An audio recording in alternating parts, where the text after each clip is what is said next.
नमस्कार मंडळी, मी दिव्या तुमचं सगळ्यांचं आपल्या चॅनलवरती अगदी मनापासून स्वागत करते। तर आजचा व्हिडिओ खूपच युजफुल असणार आहे, कारण छोट्या छोट्या ज्या अडचणी आहेत त्या तर आपण दूर करणारच आहोत। त्याचबरोबर अन्न वाया जाऊ नये यासाठी आपण उपाय करणार आहोत, तर व्हिडिओ नक्की शेवटपर्यंत बघा।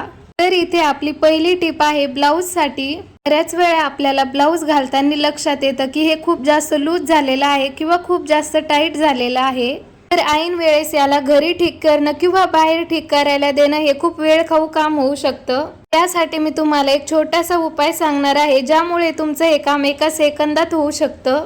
ब्लाउज जर लूज झालेलं असेल तर पूर्ण हुक लावायच्या आणि खालची एक हुक तशीच सोडायची आणि खालच्या हुकच्या समोरचं जे काजा असतं तर त्याच्यात थोडं समोर अशी एक सेफ्टी पिन लावून घ्यायची। आपल्याला ब्लाउज किती लूज होतं त्यानुसार ही सेफ्टी पिन लावून घ्यायची, कमी किंवा जास्त अंतरावर।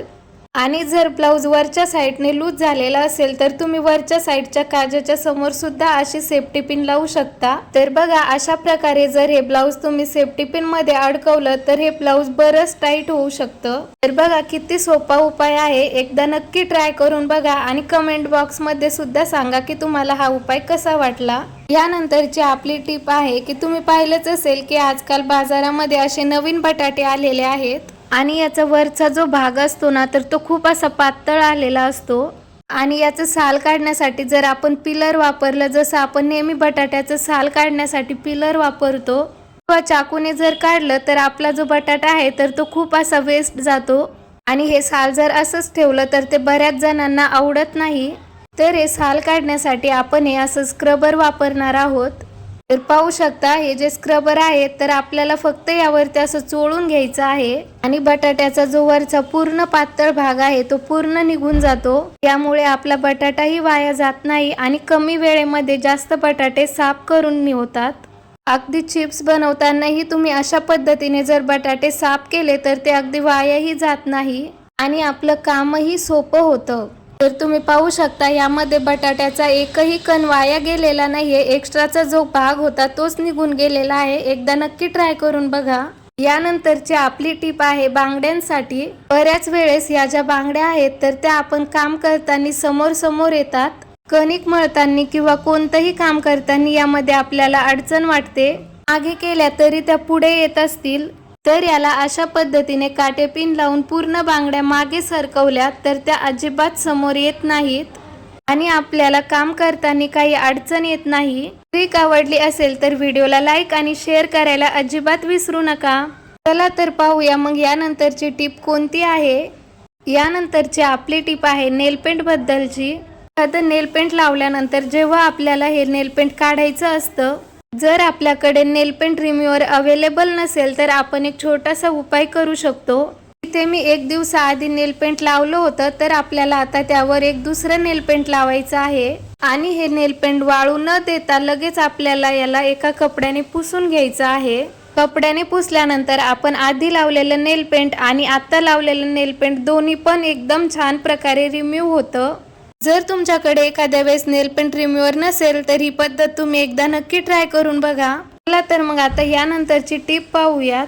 आपण जेव्हा डब्यामध्ये अशा गरम गरम चपात्या भरतो तर तुम्ही पाहिलं असेल की शेवटची जी चपाती असते ती पूर्ण अशी ओली होते। गरम डब्यामध्ये ठेवल्यामुळे याला असं पाणी सुटल्यासारखं होतं आणि ते वाफेमुळे होतं आणि ती चपाती खाण्यायोग्यही राहत नाही। तर अगदी तुमच्या सोबत पण होत असेल असं। तर याला टाळण्यासाठी किंवा अन्न वाया जाऊ नये यासाठी एखादा असं भांडं घ्यायचं आहे किंवा पोळी डब्बाच घेऊन त्यामध्ये सुद्धा आपण ही प्रोसेस करू शकतो। तर इथे आपल्याला एखादा डब्बा किंवा एखादं भांडं घेऊन अशी एक चाळणी घ्यायची आहे। पीठ गाळायची चाळणी असतेच सर्वांकडे, ही चाळणी पण नसेल घरामध्ये तर यासाठी आपण बऱ्याच वस्तू वापरू शकतो, ते आपण समोर बघणारच आहोत। तर चपाती गरम गरम डब्यात न ठेवता ती अशा पद्धतीने चाळणीत ठेवायची। सर्व चपात्या झाल्यानंतर तुम्ही पाहू शकता यामुळे वाफेमुळे यामध्ये पाणी सुटलेलं आहे आणि याचमुळे आपली शेवटची चपाती ओलसर होऊन खराब होते। आणि आता आपल्या ज्या चपात्या आहेत तर त्या आपण डब्यामध्ये ठेवू शकतो। त्यानंतर डब्यामध्ये जर तुम्हाला अशा प्रकारे चपात्या ठेवायच्या असतील, तव्यावरून काढून डायरेक्ट जर चपाती तुम्हाला डब्यामध्ये ठेवायची असेल तर अशा प्रकारे वाटी किंवा एखादा असं स्टँड ठेवा किंवा एखादी प्लेट ठेवा. यामुळे आपली जी शेवटची चपाती आहे ती अजिबात ओलसर होत नाही किंवा वायाही जात नाही, अगदी खाण्यायोग्य राहते. तुम्हाला जी पद्धत योग्य वाटेल त्या पद्धतीने तुम्ही चपात्या ठेवू शकता. बघा, छोटीशी टीप आहे, यामुळे आपलं भरपूर अन्न वाचू शकतं. नक्कीच ट्राय करा. यानंतरची आपली टीप आहे, जेव्हा पण आपण दूध गरम करतो तर त्यावर एखादी प्लेट झाकून ठेवतो आणि थोड्या वेळानंतर ही प्लेट गरम होते. तर गरम झालेले ह्या प्लेटचा आपण आज वापर करणार आहोत. तर अशा प्रकारे जे जिरे असते किंवा धने असते तर आपल्याला याची पावडर बनवायची असते. तर पावडर व्यवस्थित होण्यासाठी यांना चांगलं वाळवलं गेलं पाहिजे. तर बऱ्याच वेळेस ऊन नसतं किंवा उन्हामध्ये वाळू घालायला तेवढा वेळ नसतो.